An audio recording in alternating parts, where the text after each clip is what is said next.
What's up, everyone? Aaron Nagler here with Cheesehead TV, coming to you live for today's Packers Daily Chat. The Packers did not practice today. However, always stuff to talk about. The injury report is out. No changes to the injury report from yesterday to today, meaning Aaron Rodgers would have been a full participant yet again had the Packers practiced. So that's good news.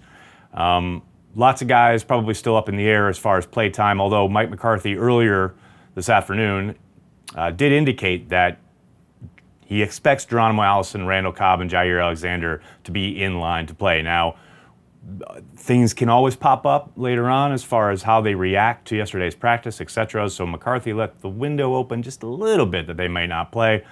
But for the most part, it sounds like they will be as close to complete health as a football team that they've been in a very, very long time heading into a Week 8 contest. Look at all these folks saying hello. What's up, everybody? Matt, why would anybody want Tremont to play safety? Mostly because they've seen Kentrell Bryce burned repeatedly deep. I think that is where most of those questions come from. I wanted to acknowledge Scott here, who started us off with a mini essay, you might say, in terms of its length. But I thought he asked a good question overall, saying Scott went back and watched the Seahawks and Rams from last year because Mike Pettin was a consultant for Seattle. That's true. In that role, it's hard to say how much influence he had, not to mention that it's a completely different team. However, with the bye week and Mike's extra exposure to the Rams last year, do I feel like this will benefit the Packers this weekend from a preparation/game plan standpoint? I'm not sure it does much, simply because Mike, when Pettin was working with the Seahawks, he wasn't even in the building. He was a remote consultant. And while he did do, pre-scout stuff for upcoming opponents and things of that nature, I think the advantage to the Packers is probably minimal. Now, that said, every little bit helps. And I don't think you're completely off base in thinking that McCarthy will be talking to Pettin about how the Seahawks approached this offense, the Sean McVay offense, which clearly the Packers have not had to deal with yet. So, again, I don't think it'll be a huge difference maker in the grand scheme of things, but I do think it's an interesting thing to think about. Let's see, Denmark checking in. What's up, everybody? Is this a revenge game for Sam Shields? Ernesto, I don't think you could put it past a guy who desperately wanted to get back into the league, and the Packers clearly, made the move to move on from Sam.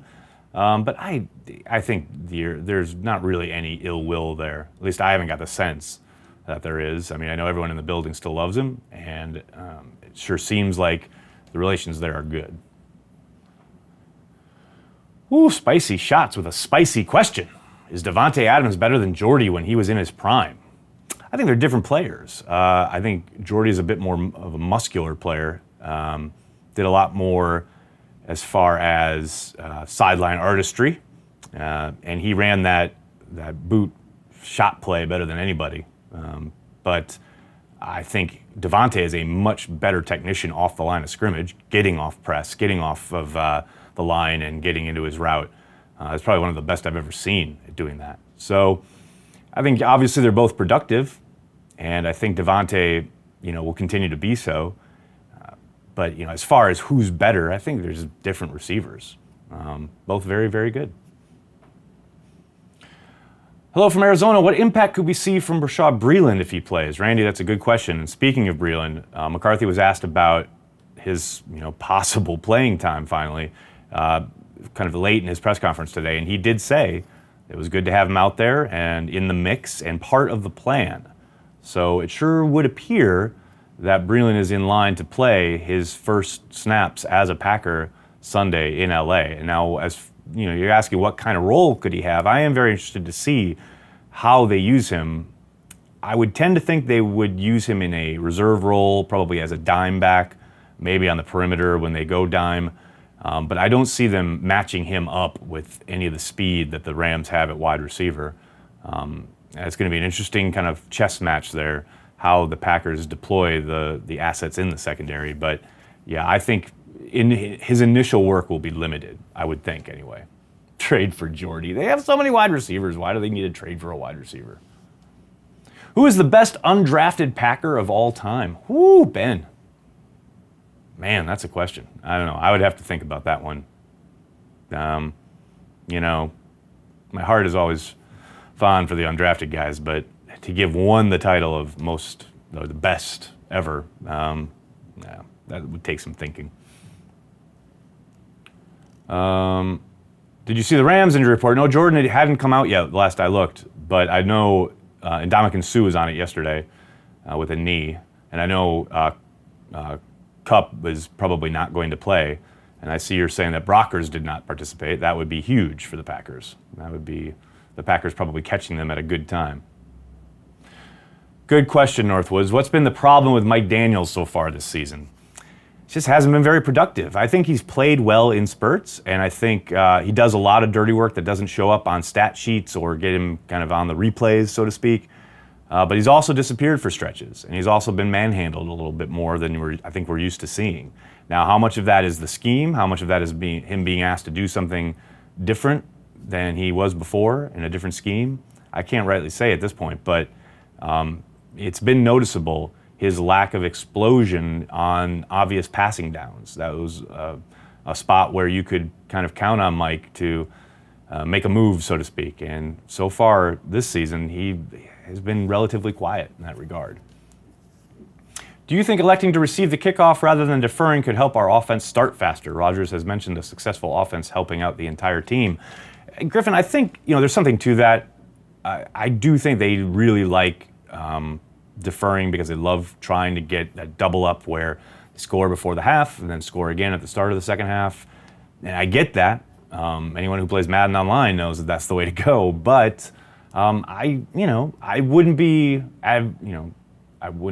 upset if they went that route, trying to get, if they won the toss, taking the ball and getting a lead, playing with a lead.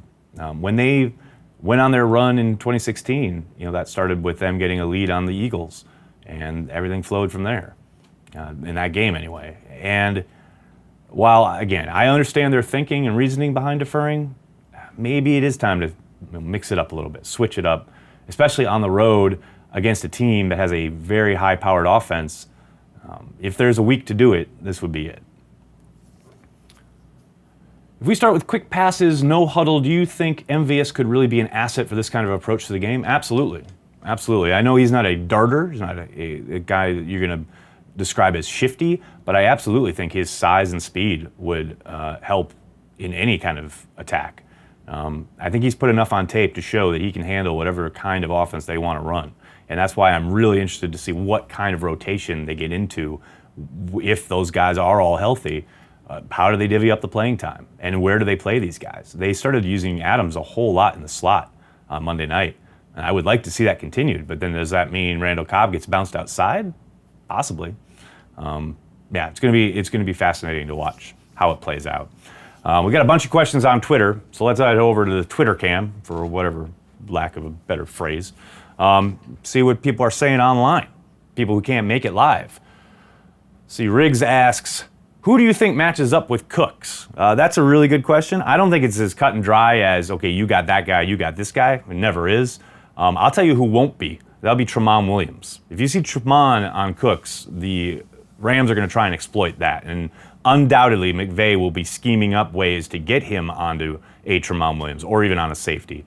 But I would think Kevin King and even Jair Alexander, if he's healthy and playing, would be your best bets. Maybe Josh Jackson in spurts, but I think King is probably your best bet to be the preferred man. But again, it's never as easy as you just take him. A lot of times they don't follow, they play sides, and like I said, the offense has a little say in that as well. Compare how you see this team and where it is during Week 8 to where the Packers were in Week 8 in 2010 and 2014, similarities, differences, etc. Well, in 2010, I didn't think anybody was thinking Super Bowl during Week 8. They'd had the back-to-back overtime losses at that point to, I believe, Miami and Washington. They were probably a little bit more consistent on offense, kind of searching for themselves on defense. And as far as 2014, the big switch that year came after the bye week. And that's kind of my one hope for this team, because that was the year in 2014 where they switched Clay Matthews to the inside. Their defense got a lot better. I mean, it wasn't great by any stretch of the imagination, but it got a lot better after the bye week. And the two things they did that year were put Matthews on the inside and commit to Micah Hyde in the slot. And I'm not sure that there's a grand stroke or a big personnel move that they're going to make this season to get kind of a similar solidification on that side of the ball. But I will say that I think there are moves that they can make, and maybe perhaps some kind of personnel decisions that they can, both between the coaching staff and the personnel people, that maybe help yield some results and help turn things around and help get them finally as a cohesive unit. Because more than anything, on both sides of the ball this season, I think the biggest problem has been a lack of consistency and a lack of execution. And those aren't things that can be magically, waved a wand because you moved a player to a different position. That's simple execution. And, if they can just start just showing just a little bit more consistency, put a complete game together on both sides of the ball, get things rolling, even in a loss. And I know nobody wants to hear that. But if they lose this game, it's not the end of the world. But it's much more for me about is the needle pointing in the right direction. You want to win the game, of course. But, let's start looking like a football team that's headed somewhere rather than just kind of floundering for 3 quarters and then relying on Aaron Rodgers' magic in the 4th quarter to pull something out. To me, anyway. Lauren asks, Carl Joseph or Bruce Irvin before the trade deadline? Oh, Lauren being smart here and asking 2 questions with 1 tweet. I'll answer both of them. Carl Joseph or Bruce Irvin before the trade deadline? I doubt it. And if Perry shows no improvement this year, cut him in offseason before big contract part kicks in. I think that's, I'm not going to say a no-brainer, but I think it's likely. Now, the problem is who do you have to replace him? You've already got a lot of work to do on your roster, and now you're going to be creating another hole. For all his faults and the idea that he's not productive when it comes to sacking the quarterback, he does do other things well. He does set the edge. He does play the run. He's a serviceable player. Let's put it that way. Obviously, you want a lot more than serviceable when you're paying that kind of money, but you don't want to just create holes on your roster. Now, that said, as you are indicating there, Lauren, the money goes up significantly, and the penalty for getting rid of him this offseason disappears pretty much from his contract. So I would suspect that move is one that they will think hard about, if not execute. Julia, this is the best Packers Daily question in the history of Packers Daily. If J.K. Scott throws for a touchdown in a fake punt, will Corey Behnke admit it was a good idea to draft a punter? Well, should he? Yes. Will he? No. No. Behnke will never admit it was a good idea to draft a punter. And hey, for all the Behnke's rantings and ravings, I mean, I understand his point on the J.K. Scott drafting a punter thing. Nate asks, what can we expect out of our tight ends this week? It wasn't discussed as part of Packer transplants this week, and I'm genuinely curious. Well, we did touch on the roles of not only Jimmy Graham, but the lack of Mercedes Lewis throughout the first part of the season. I do think that this is a game where they need to spread it out and get the quick rhythm passing game going. I know there's been a lot of talk about getting the run game going, and you would think they would want to include the tight ends in that. But I'll be surprised if this is a week where they, really commit to the run. I think we'll probably see an extension of what we've already seen. I don't see a eureka moment where all of a sudden they're using Mercedes Lewis a bunch. I think we'll see a continuation of the kind of rotation that we've seen through the first part of the season. Now, maybe they prove me dead wrong, but I'm going to need to see it to believe it. Mark says, I think one of the main ways to defeat the Rams is our offense must have more plays and time on the field. The less the Rams have the ball, the better chance we will. Thoughts? Mark, I completely agree. I've been saying all week. They have to control the football. Traditionally, a lot of people think that means running the ball. I don't think it has to be in their running game. I think they can throw the ball on this team. And I think they can do that using the quick passing game as an extension of the running game. I put up a play on Twitter. If you're so inclined, go check my Twitter feed out. That shows it a perfect example of what I'm talking about from that game against the Eagles back in 2016. That was a game where they really started to turn things around offensively, and they did it by using the quick passing game to get Rodgers in a rhythm and to control the football. They had multiple long drives in that game. They did, obviously sprinkle in the run, but quick passes to Cobb in the slot, quick passes out to the sideline, to the perimeter, to either Jordy or Devontae in that game.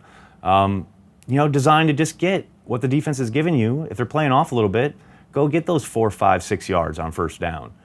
Because, what has killed the Packers offense this year is getting behind the sticks time and time, drive after drive after drive. And, Rodgers mentioned it at his locker this week. It's hard to get attempts up in the running game when you're continually put in third and long and you're not converting. And like you say here, Mark, you need more bites at the apple. You need more offensive plays. You do that by moving the sticks. You do that by being successful on first down. I think their best bet to do that is to use the quick rhythm passing game to do so. Am I correct in feeling that a bit more, quote, not flattering, stuff about the end of Ted's tenure has started to leak out recently in a way that it didn't before? Any idea why? It's interesting. I don't think it's been so much that a whole lot is leaked out, at least that I've seen. I think there's been a lot of examination of his last few drafts, the 15 through 17 drafts, because they've been so fruitless.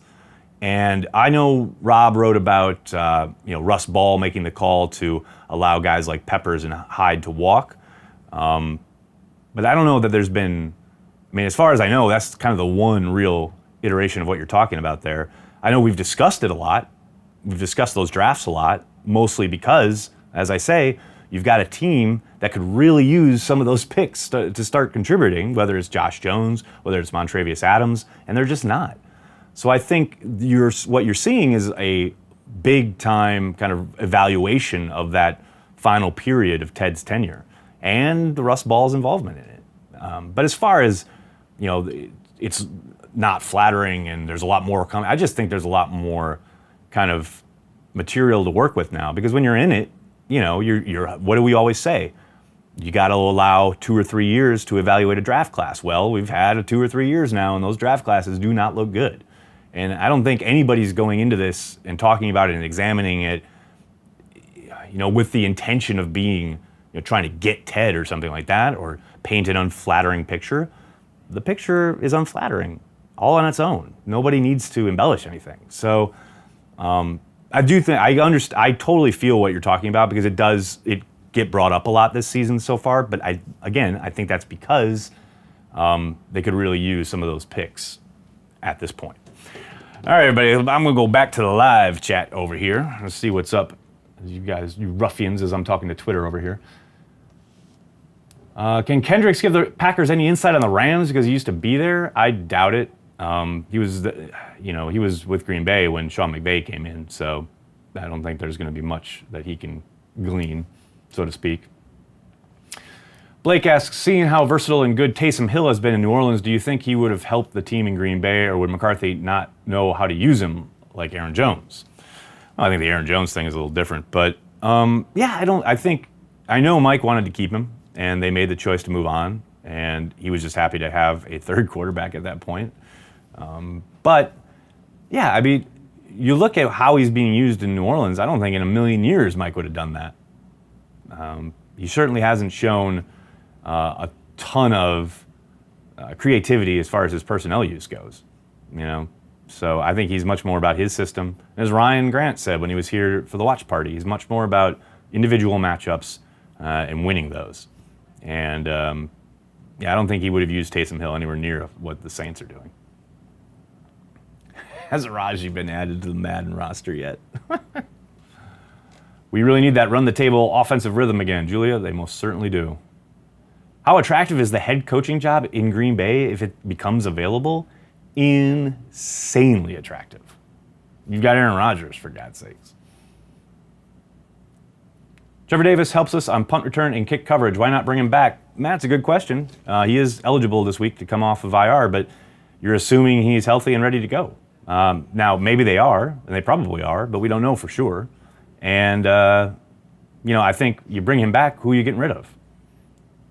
I think let's watch the other wide receivers kind of blossom here first before we start calling for Trevor Davis to come back.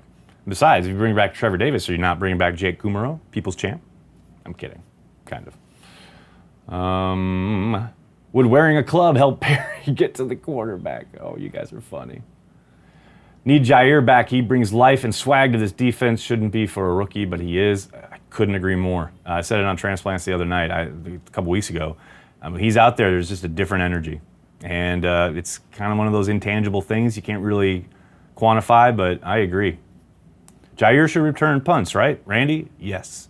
Yes, he should. Who's going to stop Aaron Donald? Aaron Rodgers' quick release, because I don't think there's any way they stop him outright. You know, he's gonna get his. He's gonna wreak havoc.